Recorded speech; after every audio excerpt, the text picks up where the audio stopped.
கொண்டுதான் இந்த திட்டத்தை கொண்டாந்தேன். இந்த திட்டத்தை நடைமுறைப்படுத்தாத அரசு தேவையா? குடிமராமத்து திட்டம், குடிமராமத்து திட்டம், ஏரி குளம் குட்டையெல்லாம் தூர்வாரணுமா இல்லையா? அந்த அள்ளப்பட்ட வண்டல் மண் விவசாயிகள் விலையில்லாம கொண்டு போனாங்க. அந்த திட்டத்தை ரத்து பண்ணிட்டாங்க. திமுக ஆட்சியில் ஒரு லோடு மண் அள்ள முடியுமா? மீண்டும் அண்ணா திமுக ஆட்சி வந்தா விவசாயிகள் ஏரி குளம் குட்டையில் தாராளமா விலையெல்லாம் அள்ளிக்கலாம். விவசாயிகளுக்கு மும்முனை மின்சாரம் கொடுத்தோம்ல, 24 மணி நேரம் மும்முனை மின்சாரம். விவசாயிகளுக்கு 2016 பயிர்க்கடன் தள்ளுபடி, 2021 கூட்டுறவு சங்கத்தில் வாங்கிய பயிர்க்கடன் தள்ளுபடி. ஒரு 5 ஆண்டுல 2 முறை விவசாயிகளுக்கு பயிர்க்கடன் தள்ளுபடி செய்த ஒரே அரசாங்கம் அண்ணா திமுக அரசு. பயிர் காப்பீடு திட்டம், இன்னைக்கு விவசாயிகள் நடவு செய்த பயிருக்கு காப்பீடு செஞ்சோம். திமுக ஆட்சியில் கிடப்பில் போட்டாங்க. பிரமாண்டமான கால்நடை பூங்கா நம்முடைய சேலத்தில் தலைவாசல கட்டினா மூடி கிடக்குது.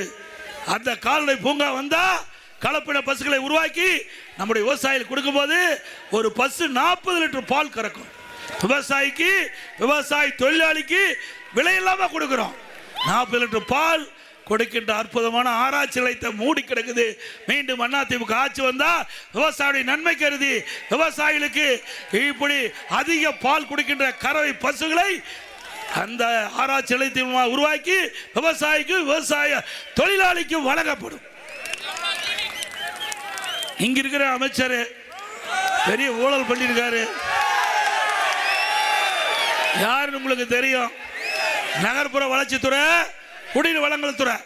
இந்த அமைச்சர் இந்த துறையில் முறைகேடு செய்யப்பட்டதாக அமலாக்கத்துறை ஆதாரத்தோடு கண்டுபிடிச்சு அவர் மீது வழக்கு பதிவு செய்ய வேண்டும் என்று தமிழ்நாட்டில் இருக்க சட்ட ஒழுங்கு டிஜிபிக்கு அறிக்கை தாக்கல் செஞ்சிருக்கிறாங்க. இதுவரை எஃப்ஐஆர் பதிவு செய்யல. 3 முறை அறிக்கை அனுப்பிச்சும் இதுவரைக்கும் பதிவு செய்யல. அதிமுக ஆட்சி வந்த உடனே சட்ட நீதியாக விசாரிக்கப்படும். இந்த விசாரணையில் தவறு இருக்கின்ற பட்சத்தில் நடவடிக்கை எடுக்கப்படும். அப்புறம் ஒருத்தர் 10 ரூபா ஆளு, உங்களுக்கு நல்லா தெரியும், கேட்க வேண்டியதே இல்லை. 10 ரூபாய்னா நீங்களே ஆரம்பிச்சுக்கிறீங்க. இன்னைக்கு தமிழகத்தில் 6000 மதுக்கடை இருக்குது. 6000 மதுக்கடையில் ஒரு நாளைக்கு 1.5 கோடி பாட்டில் விற்குது. ஒரு பாட்டிலுக்கு 10 ரூபா அதிகமாக வாங்கினாங்க. அப்படி ஒரு நாளைக்கு 15 கோடி, மாதத்துக்கு 450 கோடி, வருஷத்துக்கு 5400 கோடி, 5 வருஷத்தில் 24,000 கோடி ஒரு பாட்டிலுக்கு 10 ரூபா அதிகமாக வாங்கியே கொள்ளையை அடிச்சிருக்கிறாங்க. இப்படிப்பட்ட அரசாங்கம் மீண்டும் தொடர வேண்டுமா?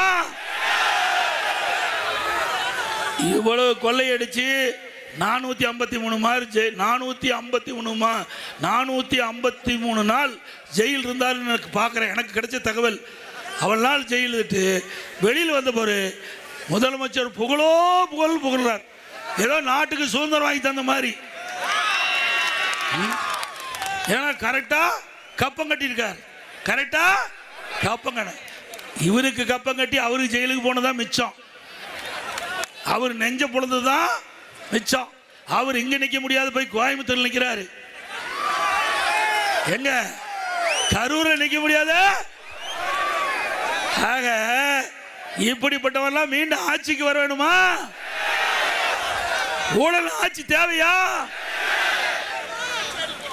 இன்றைக்கு விலைவாசி உயர்வு, இன்றைக்கு அரிசி விலை உயர்வு, பருப்பு விலை உயர்வு, எண்ணெய் விலை உயர்வு, அதை பற்றிலாம் முதலமைச்சருக்கு கவலை இல்லை.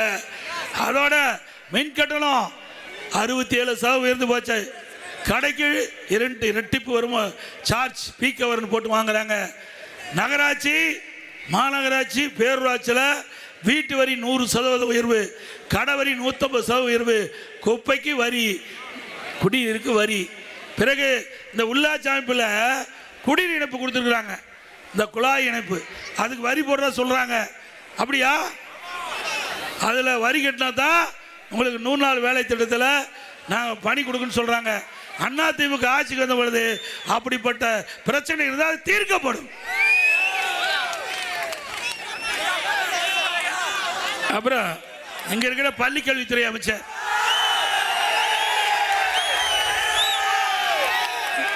இன்னைக்கு பள்ளி கல்வித்துறை அமைச்சர் பள்ளியை திறப்பாங்க. பள்ளி கல்வித்துறை அமைச்சர் பள்ளி திறந்து அதிகம் பேர் கல்வி கற்கக்கூடிய சூழ்நிலை உருவாக்குவாங்க. ஆனா இங்க இருக்கிற பள்ளி கல்வித்துறை அமைச்சர் பள்ளிக்கூடத்தை மூடுறார். பள்ளிக்கூடத்தை பார்த்தீங்கன்னா அதிமுக ஆட்சியில் மேல்நிலை பள்ளிகள் மக்களுடைய விருப்பப்படி, அங்க இருக்கிற மாணவருடைய விருப்பப்படி நாங்க மேல்நிலை பள்ளி அதிகமாக திறந்தோம். சட்டமன்றத்தில் அந்த பள்ளி கல்வித்துறை அமைச்சர் சொல்றாரு, உங்க பாட்டுக்கு நிறைய மேல்நிலை பள்ளி திறந்துட்டீங்க, எங்களால் நடத்த முடியலைங்கிறாரு.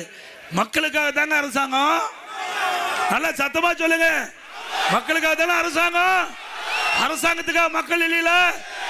ஆக அரசாங்கத்துக்காக மக்கள் இல்லை, மக்களுக்காக நாங்கள் பள்ளிகளை திறந்தோம். ஆனால் இந்த பள்ளி கல்வித்துறை அமைச்சர் கிட்டத்தட்ட 200 பள்ளி மூடிட்டார். 200 பள்ளிக்கூடத்தை, அரசு பள்ளிக்கூடத்தை 200 மூடிட்டார். இப்படிப்பட்டவரெல்லாம் மீண்டும் வெற்றி பெற வேண்டுமா? இன்னைக்கு அரசு பள்ளி படிக்கின்ற மாணவர்கள் பெரும்பாலும் ஏழை மாணவர்கள். அப்படி ஏழை மாணவர்கள் அந்த பகுதியிலேயே அங்க மேல்நிலை பள்ளியில் படிச்சா அங்க போய் கல்லூரியில் சேர்ந்து பட்டப்படி படிக்கலாம். ஏன்னா 4 கிலோமீட்டர் 5 கிலோமீட்டரு நம்முடைய மாணவர்கள் மாணவியும் நம்முடைய விவசாய தொழிலாளிகள் விவசாயிகள் அனுப்ப மாட்டாங்க. அப்படியே வேலைக்கு வச்சுக்குவோம்.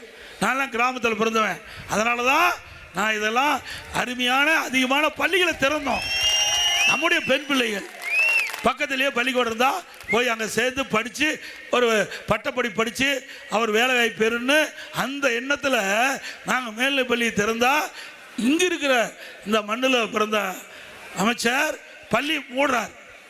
பள்ளிக்கூட திறப்பதற்கு பதிலாக பள்ளி மூடிய அரசாங்கம் திமுக அரசாங்கம்.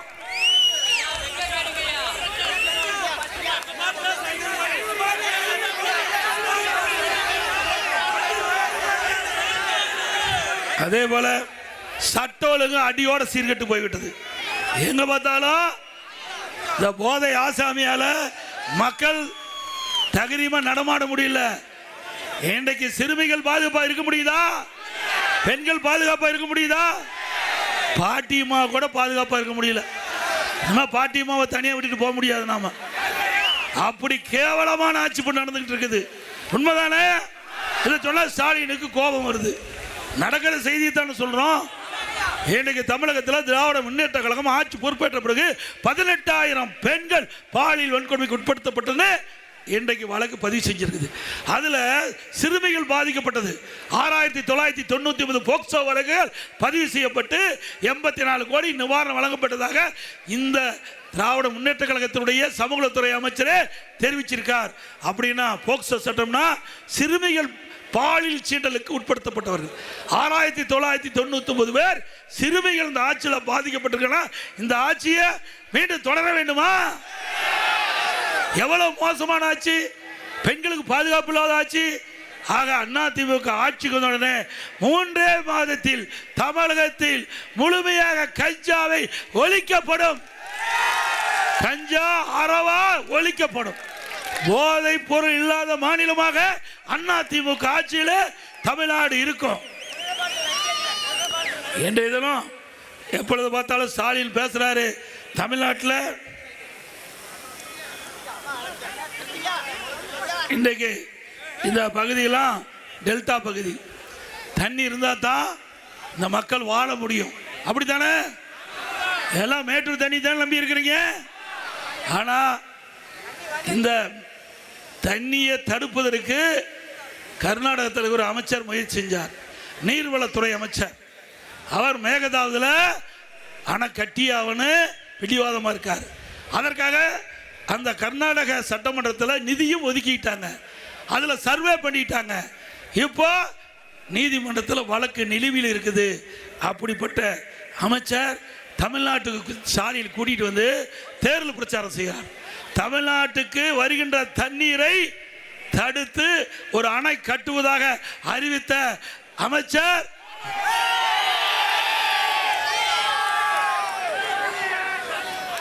ஏங்க இவருக்கு நீங்களாம் ஓட்டா போட போறீங்க? நாம போட மாட்டோம். மக்கள்கிட்ட சொல்லுங்க, இவர் தான் மேகதாது அந்த பகுதியில் அணை கட்டன்னு சொல்றாரு. அப்படிப்பட்டவரை தமிழ்நாட்டுக்கு வரவழைச்சு தேர்தல் பிரச்சாரம் நடத்திட்டு இருக்க இன்றைய முதலமைச்சர் ஸ்டாலின். இவரா விவசாயம் கவனிக்கிறவரு, இவரா விவசாயம் பாதுகாக்கக்கூடியவரு.